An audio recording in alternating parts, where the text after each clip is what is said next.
Cooking New Ulm. I'm Rebecca Fliszar, the dietitian with the Hearts Beat Back Heart of New Ulm project, working to reduce and eventually eliminate heart attacks in the 56073 zip code. Have you ever wondered what's a quick meal that I can make at home that's going to be tasty and something outside of the ordinary? Well, we have Tim ONeil with us today. Welcome, Tim. Hello. And we're going to make something great. It's called sweet and sour chicken. You know, we pay a lot for this at the restaurant, but as Tim shows us, we're going to find out this is a pretty easy recipe to make at home. And of course, in keeping with the Heart of New Ulm, this is a great heart-healthy recipe. So tell us a little bit about your recipe, Tim. It's a very healthy recipe. Vegetables, there's going to be chicken in there. We put it over basmati rice. Everything's fairly natural. We got pineapple juice. We got some ketchup, some brown sugar, and that's about it. That's right. So we're going to actually get a fruit serving in our supper tonight, and that's with the pineapple. Just a quick note is we want to make sure we're getting that pineapple packed in 100% natural juice. That's what's important with this dish. So make sure you don't have any light or heavy syrup. So, all right, Tim, let's go ahead and start preparing. All right, first thing we're going to do is we're going to start with the vegetables. You always, if you're going to cut meat and vegetables, always start with your vegetables, because then if you cut with your meat and then you go to the vegetables, you're going to have contamination. That's so you right. want to remember, anytime we're cooking with a raw meat product such as chicken, beef, turkey, pork, we do want to either have a separate cutting board, or as Tim mentioned, go ahead with those vegetables first. Do be aware of that. Remember, cross-contamination as well on your hands. So once we touch that chicken, we need to make sure we're washing our hands before we go back to those vegetables.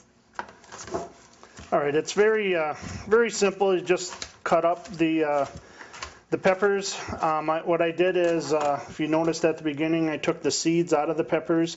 The red pepper is a very sweet item. The green pepper has a little more bite to it. But with taking the seeds out and even some of the main vein, as once I cut into this, that's where a lot of your heat is going to be, especially with, you know, you start getting into the serrano peppers, the jalapenos and such. So you can see that was a pretty easy technique, Tim. If we can just stop 1 second, you just cut that top off and those seeds pulled right out of there. So an easy way to do this. You know, oftentimes if you haven't used the pepper often, you wonder how to get rid of those. But Tim, you can see that you have really very few seeds left in there. So that and for the most, you just, otherwise, if there's a lot of seeds, they start getting on the counter, and then you're taking the time picking them out of there. And right. You do want to make sure that pepper is empty. It is going to change the consistency of the food that you're making as well. So, Tim, why did you choose these peppers, or is there a difference in actually, what are we looking for? I took these for color. Okay. You're going to have the yellow from the pineapple. You're going to have the red from the red pepper, the green, and then with the chicken. And by the time you plate this on the rice, it's going to be a nice colorful dish. So great. And remember, that does go with our Heart of New Ulm campaign of Color Your Plate. We're also looking for those 5 fruit and vegetables per day. So this is actually a really great meal to fit into all of our health challenge campaigns, as well as keeping your heart healthy. So it looks good. You'll notice Tim's using a red onion. Again, Tim, you want to talk a little bit about the difference between the red and the regular? Red is going to be a sweeter onion, a little bit more color again. But the white onion is going to be your strongest onion compared to your yellow. But the red is a little sweeter. And there always used to be a philosophy that the red turns black when you saute it. But just like any onion, if you saute it too long, all onions turn black. Right. And a good way to remember that too is red onions tend to be our largest onion, and that's going to disperse that bitterness or the potency of this. So remember, if you're looking for a little bit more mild onion, the larger the onion, red onion is going to meet that criteria. When we get into those white onions, they are typically smaller, a little bit more concentrated in that bite. So. And I'm just cutting everything kind of julienne style, so it all is going to be the same consistency. Then we'll do the same thing with the chicken. Okay. So everything is uniform when we get it on the plate then. Great. You know, oftentimes we talk about different knife skills and things that we're looking for, and you can see that Tim's using just one large kitchen knife to get the job done on all of these different cuts. So if you wanted to go something with cubed or a different kind of cut, you could probably do that too. Your rule is just standardized throughout the dish, right? Correct. Okay, good. All right, we have the vegetables cut up. Now we're going to cut the chicken. Now again, if I would have done the meat first, I would switch knives, switch cutting board. But since I started with the vegetables, we can go forward. That's right. So about how much chicken are we putting in this? We're going to use 3 chicken breasts, and I'm going to cube them, kind of a little larger cube. You can julienne them also, but the chicken will shrink as you cook it. So if you julienne them too small, then they start shrinking up. You're not going to be able to find them in the vegetables. So. Okay. Now, Tim, could we also use things like pork or turkey breast in this, or? Yeah, as far as the pork, that would taste great, and the turkey would be a great idea. I haven't thought of that before, but. Right. So you can modify this recipe to what you like, what your family will eat, but really in general, this is going to be a very nice meal. It's going to be quick for us to make. Well, while we finish dicing up this chicken, why don't we go ahead and check in with Holly and see what's new for Fit in 5. Welcome to today's Fit in 5. You know, all of us like to sit down and relax and watch a TV show with our family or alone, even now and again. But if you're like me, it can be kind of hard sometimes to actually sit and watch without doing something else at the same time. Well, what better way to get some physical activity in than while watching one of your favorite TV shows? Over the course of the next couple of segments, we're going to talk about how we can incorporate physical activity into our routine into our day while we're actually watching our favorite TV program. Today we're going to go ahead and start with upper body. We've talked in past times before about how you can add resistance to your workout, and I've told you a little bit about using water jugs filled with varying amounts of water for resistance, but today I actually have some canned goods with me, and 99.9% of us are going to have these in our cupboard. We're going to have big cans or small cans, so we can use varying weights for varying resistance for exercises. So like I said, today we're going to start with upper body. We can do these activities standing, or we can also do them sitting, and I have with me also a chair today, so I'll show you a couple different ways to do these. We want to start by doing a basic bicep curl. So I'm going to take my cans or my resistance here and just put them to the side. I'm going to stand up nice and tall. My elbows are going to be in nice and tight, and I'm just going to curl the cans about 12 times.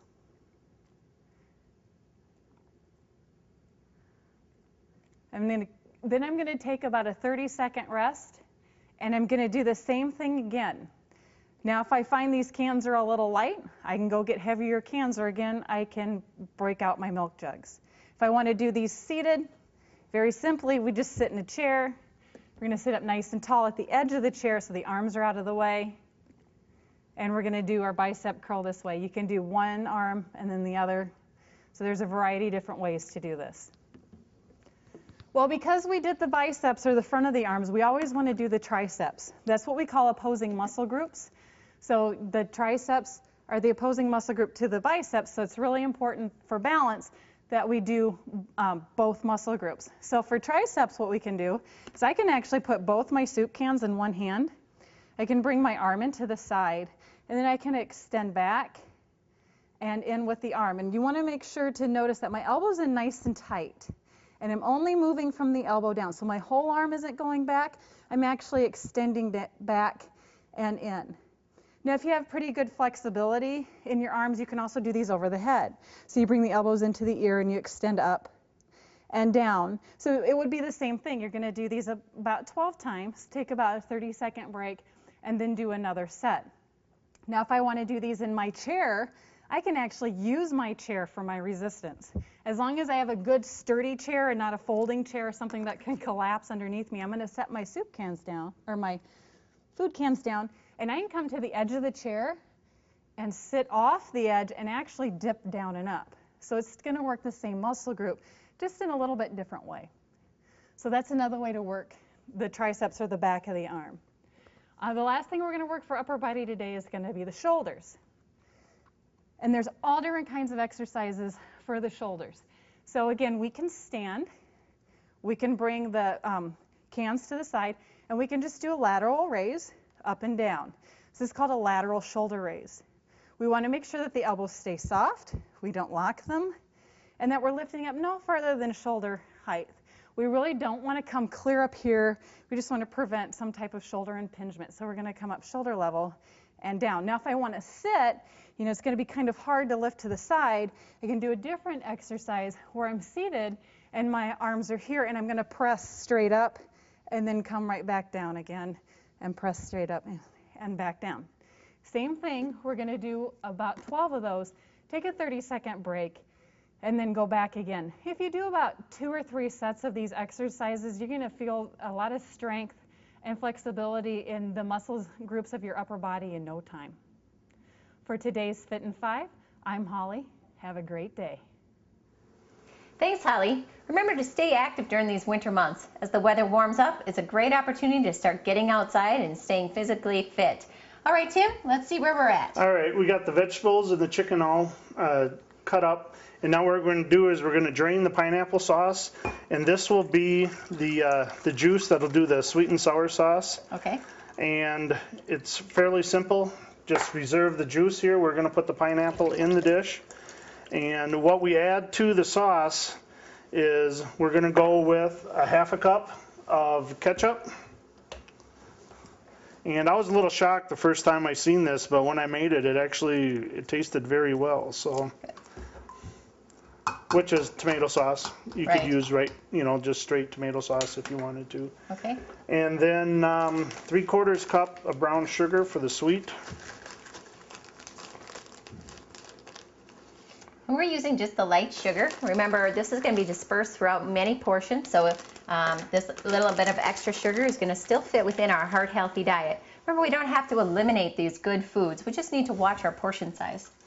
And then what we're going to do, so it thickens up into a sauce, we are going to add some cornstarch to it.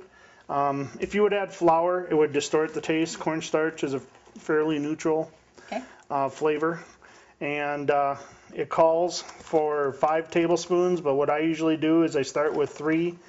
And if it thickens up, great. And if it doesn't, I add a little more to it. It's always better to use less than That's right. You can't take it back out. Correct. Good.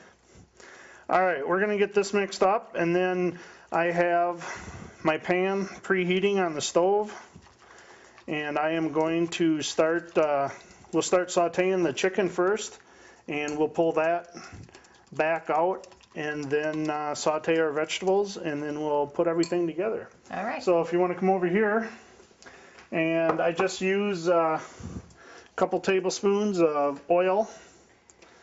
Remember, for the heart-healthy diet, we're going to always recommend the olive oil or canola oil. These are going to be our best oils for bringing up our good cholesterol and down our bad. And that is what Tim has incorporated into this dish.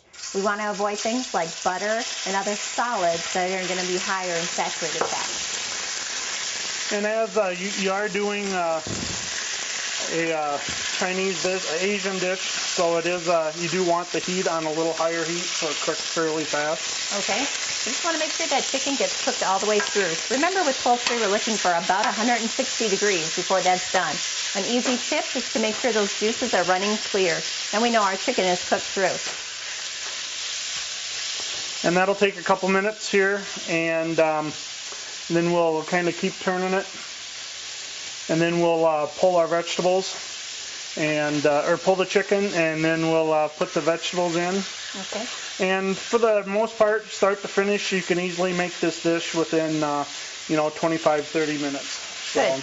Now, you had said we're using the basmati rice. How can you choose this? the basmati rice is a little, it's a stickier rice. You could use it in like sushi. Okay. It's more of the actual Asian type rice. I think the flavor is so much better than regular minute rice. You know, if you don't have basmati, yes, you can use minute rice. But I don't know, we just like the flavor of the basmati. Good. Now, this would also be something you could put over lo mein, or you can customize this to whatever you'd like. Remember, the recipe that we've created does not account for the calories and carbohydrates that you'd find in those pastas, so be aware of that if you're following a diabetic diet. Yeah, this is cooking up pretty quick, Tim. That looks pretty good. That's why by cutting it down into smaller pieces, it'll cook a lot faster too. So. Yeah. And so, yeah, Tim's actually at pretty high heat. We're almost coming up on a 7 out of 9 here, so we're definitely at a higher heat than he would normally cook. But You can see that it is getting done, and we're going to just make sure it's cooked all the way through. The main thing, if you are using a higher heat, you don't walk away from it, otherwise it will burn Right. quicker. So And about how much oil did you add there at the I beginning? added about 2 tablespoons, Okay. and then when I pull it out, I'll add 1 more tablespoon for the vegetables. So there's only three tablespoons in the whole dish. Great, So. great. Now, what other vegetables do you think we could throw in this, Tim? I mean, we did the peppers, the onions. What other I think things? summer squash would be Okay. good. You cut that up. That's a smaller, or zucchini. That would go well in there. Right. Any type of vegetables that you like sautéed, you could put in this dish. You know, you probably could even cut up some asparagus Oh, yeah, that'd be and great, throw huh? that in there. That And this will be the complete meal. We don't have to worry about finding other sides, or we don't want to add bread to this. Because we have the rice, we want to make sure we're watching that carbohydrate portion. So this is going to be great just the way it is. You know, other things that we've encouraged adding into our meals would be things like eggplant. You could add jicama, which is the Mexican potato. Any of those would be a great way to try some of our new vegetables. Throw them in there and see if you like them. They're very high in nutrients. Remember, we're looking for all of the different colors on our plate, so any variety you can find are going to work well in this dish. And we're coming up towards spring, so it's a good idea to maybe try some of the stuff that you don't normally try, so then when you do plant your gardens, You know what to put in. That's a great idea. Yep. The Heart of New Ulm is continuing to offer different cooking classes and demonstration series, learning a little bit more about the 13 heart-healthy fruits and vegetables. You can contact the Heart of New Ulm office at any time to find out more about this. This is going to help you plant your garden in a heart-healthy way and yield some great vegetables by the end of the summer. A couple more minutes, I'll pull the chicken out, and then we'll go ahead and throw the vegetables in, Great. and then we'll put it all together. Well, we're here in Tim's kitchen today, and this is a great space. So do you do a lot of cooking with your family, Tim? Yes, Karen and I, we love to cook. You know, we just moved in here a couple months ago, and you know, with the kitchen and the dining room, we've had 2-3 get-togethers already. Everyone's around the kitchen, so we can visit, and it's just it's ideal. That's why I invited you guys in to kind of share it with everyone. So. Great. You know, many of our gatherings are always focused around food. Doesn't mean that we can't do that. We just want to make sure we're making heart-healthy decisions. So things like our lean chicken, ground turkey, other lean pork and beef cuts. Remember our round and our loin cuts. All of those are going to fit into a heart-healthy diet. We can still enjoy our family and friends, and we can still maintain our good health. Well, those look like they're just about ready to go. They're very close. We'll go ahead and pull them out, and then we'll get going on the vegetables. You know, with only 2 tablespoons of oil, this really looks, you know, they're still moist, and we really don't want to drown them in that oil. This is turning out just great. Correct. And then, you know, as with, you know, there's a little, you know, the juice out of the chicken will come out, you know, when they're cut up, so that helps to keep them from being burned also. So. Right. So that was actually less than 10 minutes, Tim, when we already have our chicken done, and we're ready to get those vegetables going. So, you know, total start to finish, what do you think on this meal? Easily under 25 minutes. The cutting did not take very long, and we use a rice cooker for our rice. So I threw that in right before we started. So that's actually done already. So Okay. when we're ready to plate, it's ready to go. Perfect. So I got that out. I'm just gonna add. See, there's still some juice still in there. But it's mostly juice from the chicken, so I'm just going to add, you know, maybe a tablespoon. It's not going to take that much. And then we're going to grab the vegetables. So Tim, while you're doing this, walk us through, you know, one of the major hurdles for many people is finding out when to take those vegetables out. We don't want to overcook them, but we don't like them when they're so crispy at a meal like this. So what is it that we're looking for on each of these different vegetables? The main thing is we're just sweating them right now because we are going to add other things to it, so they'll finish cooking in there. So I would say probably 3 minutes, 4 minutes at most, Okay. especially at the temperature we're at right now. Otherwise, you're going to get down into, you know, sautéed onions, you know, where they're going to be, you know, very soft. You know, we still want the color, we want the shapes, we don't want everything to shrink up. Right. So. Okay. Good. And with the high heat, even your vegetables, you keep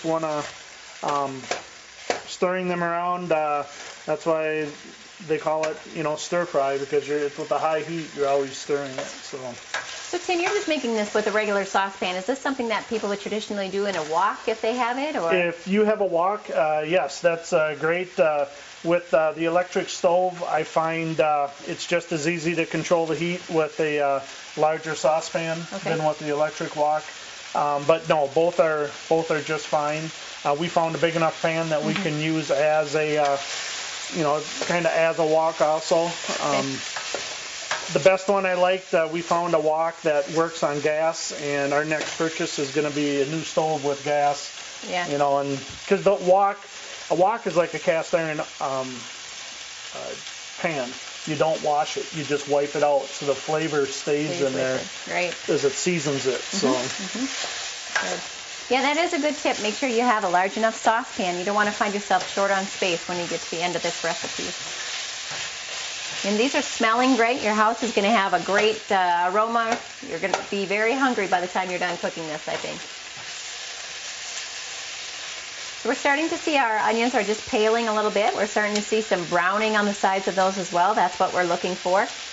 You can add different things in here, but this is smelling great just the way it is. We're about 3/4 of the way through with the vegetables, so I'm going to add the garlic now. I did not want to add the garlic at the beginning, because if you add the garlic too soon into the process, it will burn, and garlic burns, and it really distorts the taste. Okay. So.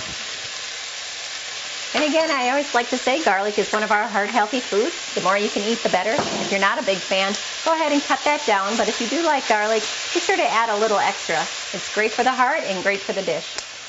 Now I'm also going to add our water chestnuts, because we want to saute them a little bit.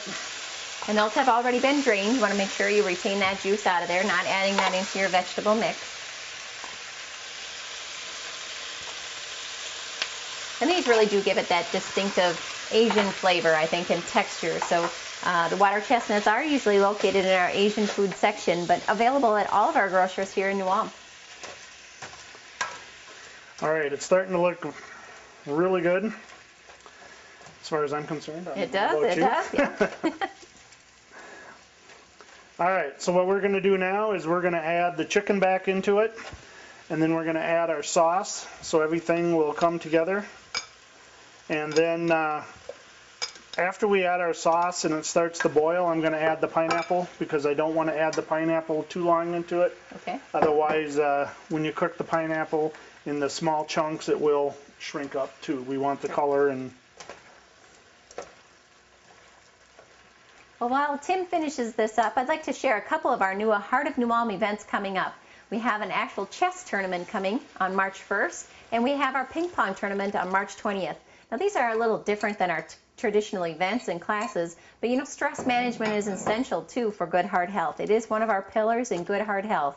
Reducing your stress, socializing, and doing something you enjoy are important. So if you have any interest in playing chess, being part of a ping pong tournament, or any other of the Heart of New Ulm events, be sure to give us a call at 233-1945.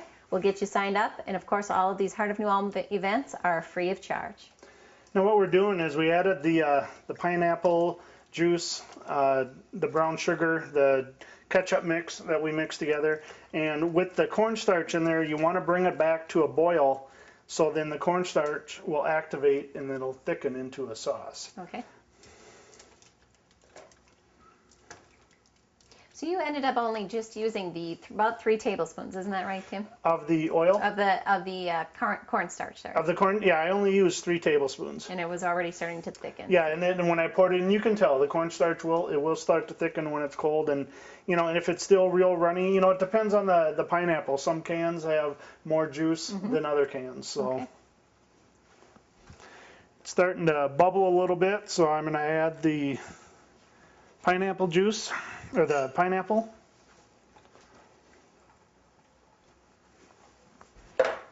Many times people are a little lacking in their fruits in the winter, so this is, again, a great way to get those in there.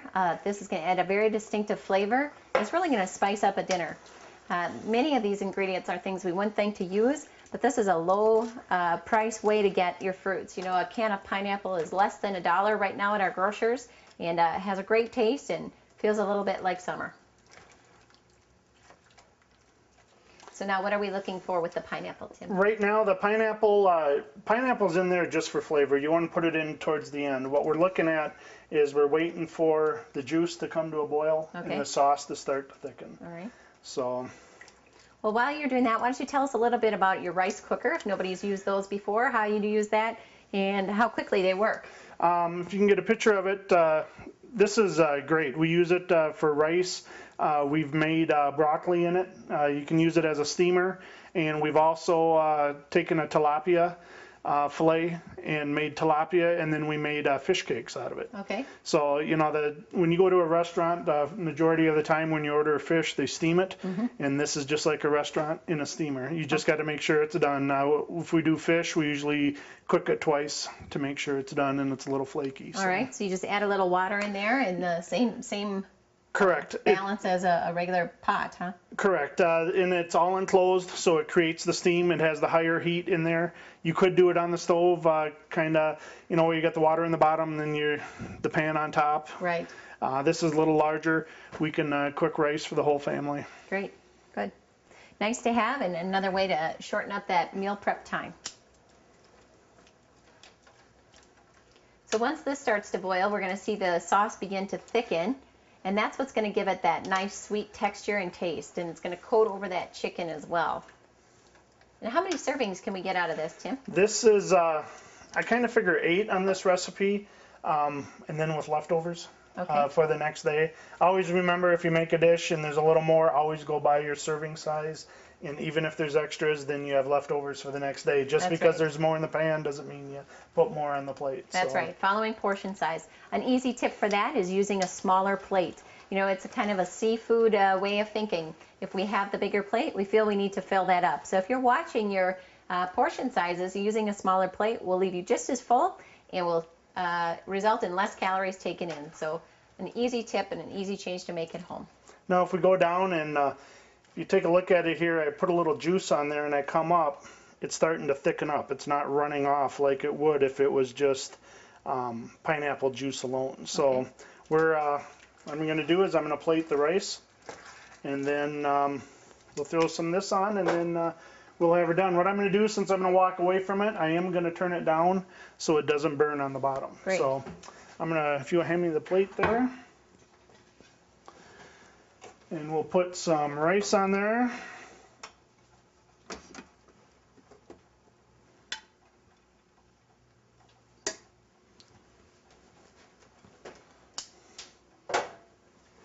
Now again, like I mentioned, this is outside your typical meal for a Wednesday or Friday night, and yet it was quick and easy. It's going to add a lot of flavor, add some fruits and vegetables into your daily intake, and your family's really going to enjoy the variety.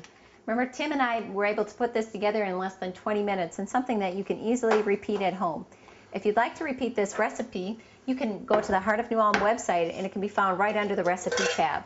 Well, Tim, this looks great, and it really looks tasty. You know, it was an easy recipe, and yet something that we wouldn't normally have at home. So it's fairly fast. So it was really fast. So we can't wait to eat it, and we really appreciate your time. Tim has become one of our staple cooks, and I'm sure you'll be seeing him again. Remember, go to the Heart of New Ulm website to find this recipe and enjoy it with your family as well. Well, that's it for this week's episode. We hope to see you again next week on What's Cooking, New Ulm.